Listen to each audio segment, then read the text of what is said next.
So hello everyone. JCC Gurukul के सभी member वासियों की तरफ से आप सभी को जोहार अभिनंदन व्यक्त करते हैं। इस प्रकार फाइनली जो लोकसभा का रिजल्ट है वो आप लोग के समझ इस प्रकार है। झारखंड लोकसभा सदस्य 2024-29 की यदि हम लोग बात करते हैं, यहाँ पे ना ही किसी पॉलिटिकल्स पार्टी के हम लोग फेवर में बोलने वाले और ना ही किसी के अगेंस्ट में, क्योंकि ये सेशन आप लोग को एक एजुकेशन पर्पस से आप लोगों को यहाँ पे प्रोवाइड किया जा रहा है।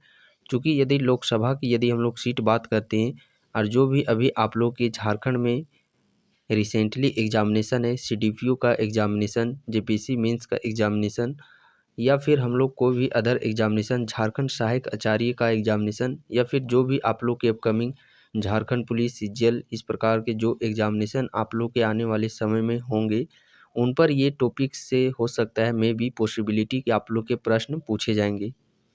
तो इस सेशन को स्टार्ट करने से पहले यदि हम लोग यहाँ पे जिक्र करते हैं लोकसभा सीट की, तो झारखंड में लोकसभा सीटों की जो कुल संख्या है वो 14 है। इसमें से भी 14 में यदि हम लोग बात करते हैं तो एक सीट आप लोग का एससी यानी कि शेड्यूल कास्ट अनुसूचित जाति के लिए आरक्षित रखा गया है। और वहीं बात करते हैं 5 सीटें आप लोग के एसटी कैटेगरी के लिए, शेड्यूल ट्राइब अनुसूचित जनजाति कैटेगरी के लिए ये आप लोग का आरक्षित रखा गया है। और जो भी बाकी बच गया आप लोग का 8 सीट, तो ये आप लोग का जनरल ओबीसी ये सब आप लोग के इसमें 8 सीट पर लड़ते हैं। एक सीट एससी का रिजर्व है और 5 सीट आप लोग का एसटी का रिजर्व है। यहाँ से भी आप लोग के प्रीवियस ईयर एग्जामिनेशन में प्रश्न डायरेक्टली पूछ लिए गए हैं कि झारखंड में लोकसभा सीटों की संख्या कितनी है। लोकसभा सीटों की संख्या जो 14 है उसमें से भी एससी कैटेगरी में कितने रिजर्व रखे जाते हैं सीटों की संख्या। तो इस प्रकार ये जो आप लोग का रिजल्ट है वो फाइनली आप लोग के 4 जून के समझ थी आप लोग के समझ आ गए होंगे। बट इस सेशन के माध्यम से हम लोग एक एजुकेशन पर्पस के तहत देखने वाले हैं जो कि एग्जामिनेशन में किस पैटर्न बेस पर प्रश्न पूछे जाते हैं।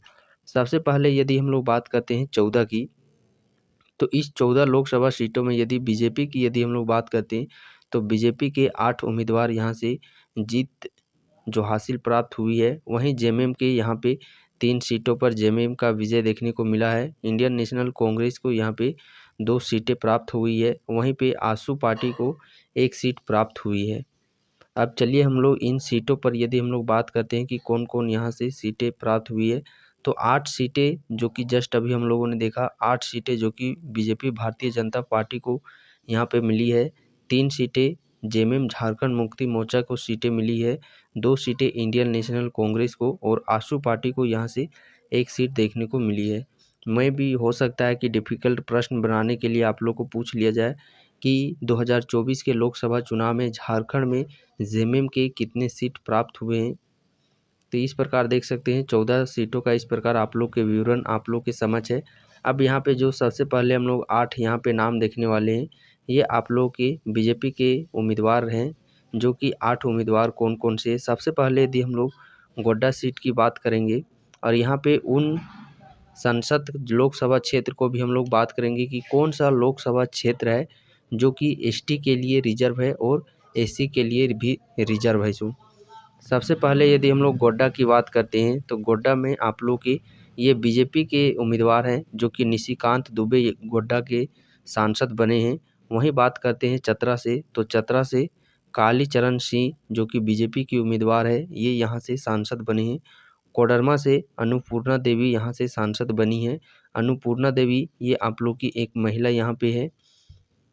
धनबाद से ढुल्लू महतो यहाँ पे आप लोग के बीजेपी के उम्मीदवार बने हैं सांसद।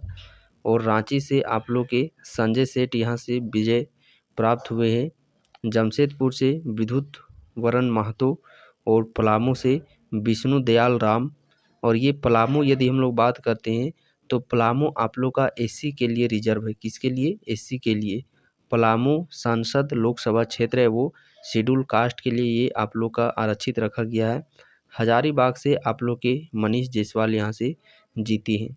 अब हम लोग चलते हैं, देखिए झारखंड मुक्ति मोर्चा जो कि जेएमएम को 3 सीटें यहाँ पे मिली है। और कौन कौन से क्षेत्र से मिली है, तो यहाँ पे एक क्षेत्र है राजमहल, दुमका और सिंहभूम। और ये तीनों क्षेत्र आप लोग के एसटी के लिए ये रिजर्व रखा गया है।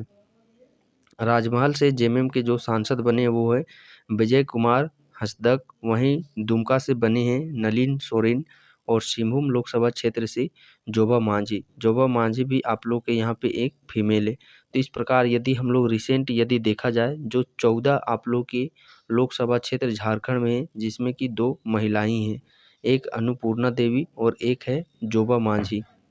अब हम लोग इंडियन नेशनल कांग्रेस INC की बात करते हैं तो इंडियन नेशनल कांग्रेस से यहाँ पे 2 लोग हैं जो कि यहाँ पे लोकसभा क्षेत्र से सांसद बने हुए हैं। पहला आप लोग का खूंटी और दूसरा आप लोग का लोहरदगा। और ये खूंटी और लोहरदगा ये दोनों भी किसके लिए रिजर्व है? ST के लिए रिजर्व है। जो जेएमएम 3 सीटें हम लोगों ने देखा तो वो 3 सीटें में भी ST के लिए रिजर्व है और ये जो 2 सीट में कांग्रेस है इसमें भी ST के लिए रिजर्व है। खूंटी जो लोकसभा क्षेत्र है यहाँ से कालीचरण मुंडा बने हैं और लोहरदगा से सुखदेव भगत बने हैं। और एक जो आप लोग का आसू पार्टी का जो यहाँ से गिरिडीह से कहाँ से जो गिरिडीह लोकसभा क्षेत्र है यहाँ से आप लोग के CP चौधरी मीन्स कहने का तात्पर्य है चंद्र प्रकाश चौधरी आप लोग के गिरिडीह विधानसभा क्षेत्र से यहाँ पे सांसद बने हैं। तो ये हो गया कंप्लीट आप लोग के झारखंड के लोकसभा जो सदस्यों की संख्या 14 है। 14 में से कौन कौन से पार्टी कहाँ कहाँ से विजय हुई है, कौन सा जो क्षेत्र है वो SC के लिए रिजर्व है, ST के लिए भी रिजर्व है, वो सारे चीज़ आप लोग याद कर लीजिए। मे भी पॉसिबिलिटी ये करंट अफेयर्स के तौर पर आप लोग के अपकमिंग एग्जामिनेशन में देखने को यहाँ से प्रश्न मिल सकते हैं। चलिए हम लोग यहाँ पे फोटो सहित इन सभी उम्मीदवारों को जो यहाँ पे जीती हासिल किए हुए उन सभी उम्मीदवारों को हम लोग यहाँ पे फ़ोटो वाइज देख लेते हैं। जब हम लोग फ़ोटो वाइज किसी भी सेक्शन को देखते हैं कहीं ना कहीं वो हमारे माइंड में छप जाती है और वो लंबे समय तक याद रहती है। गोड्डा की यदि हम लोग बात करते हैं तो गोड्डा के ये रहे आप लोग के निशिकांत दुबे जी जो कि गोड्डा से ये आप लोग के BJP के समर्थक हैं।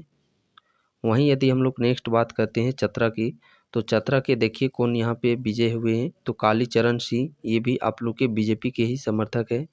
उसके बाद यदि हम लोग बात करते हैं कोडरमा तो कोडरमा से अन्नपूर्णा देवी और ये रही अन्नपूर्णा देवी।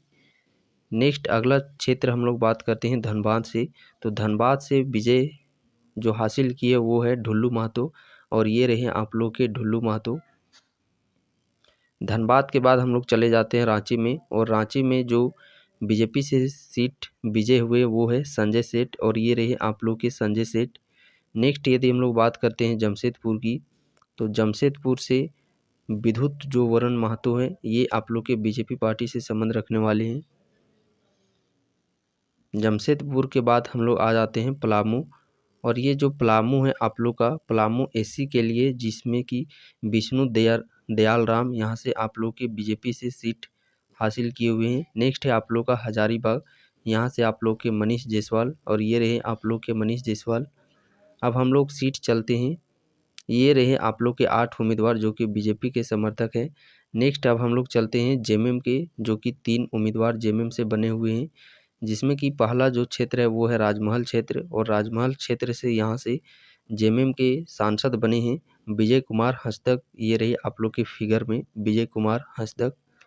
नेक्स्ट हम लोग बात करते हैं दुमका से तो दुमका से जो आप लोग के सांसद बने हैं वो है नलिन सोरेन और ये रहे फिगर में आप लोग के नलिन सोरेन। उसके बाद नेक्स्ट हमारा एक बच जाता है सिंहभूम और सिंहभूम सांसद क्षेत्र से ये रहे आप लोग के जोबा मांझी जो कि जेएमएम पार्टी से संबंध रखती है। उसके बाद हम लोग चल जाते हैं कांग्रेस की तरफ। कांग्रेस के 2 सीट प्राप्त हुए हैं। 2 सीट में यदि हम लोग बात करते हैं पहला क्षेत्र है खूंटी क्षेत्र और खूंटी से जो सांसद बने वो है कालीचरण मुंडा और ये रहे कालीचरण मुंडा। नेक्स्ट है लोहरदगा से जो सांसद बने हैं वो भी आप लोग के कांग्रेस से हैं सुखदेव भगत और ये रहे सुखदेव भगत।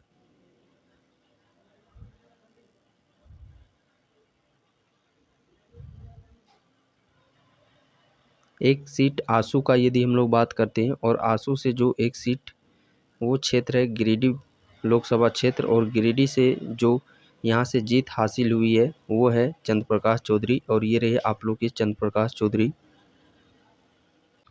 तो इस प्रकार आप देख सकते हैं एक लोकसभा क्षेत्र से रिलेटेड जितने भी तरह के प्रश्न आप लोग के एग्ज़ाम के पर्पज़ से प्रश्न पूछे जा सकते हैं पॉइंट ऑफ व्यू के दृष्टिकोण से तो उन सभी जानकारियों को आप लोगों को तक पहुंचाने का यहाँ पे प्रयास किया गया है।